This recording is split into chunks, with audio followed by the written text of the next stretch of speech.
ቤንጃሚን ኔታንያሁ ተርፎ ይሆን? ሰበር ዜና። ቤንጃሚን ኔታንያሁ ተርፎ ይሆን?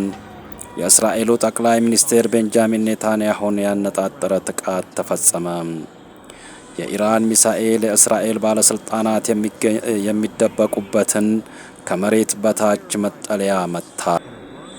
ቴል አቪቭ ከባድ ጥፋት ደርሷል። የኢራን ሚሳኤል የእስራኤል ባለስልጣናት በጦርነት ጊዜ ይጠለሉበታል ተብሎ የሚገመት በከፍተኛ ደህንነት የሚጠበቅን ቦታ መጥቷል። ጥቃቱ ከባድ እሳት አስነስቷል። ፍርስራሾች መንገድ ላይ ወድቀዋል። የእሳት አጥፊ ቡድን የሚንቀለቀለውን እሳት ለማጥፋት ይጣጣራል። የእስራኤሉ የሲቪል መከላከያ ኔትወርክ የአየር መከላከያዎቹን አይረን ዶምን የመሳሰሉትን ደህንነት ለመጠበቅ ይታገላል። በዚህ ሁኔታ ውስጥ ምን እንደተፈጠረ ምን አይነት ጉዳት እንደደረሰ አይታወቅም።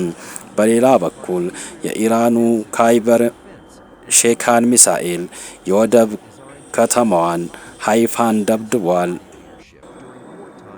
ወደ ገልፍ ስንሻገር በኳታር የአሜሪካ ትልቁ አልኡደይድ ኤርቤዝ ወድሟል። ከፍተኛ ጥቃት እንደደረሰ ነው እየተነገረ ያለው። ይሄ የአልኡደይድ ኤርቤዝ ለአሜሪካን ወታደሮች የሎጂስቲክ አቅርቦትና በአካባቢው ከፍተኛ የተባለው የአየር ኃይል ቤዝ ነው።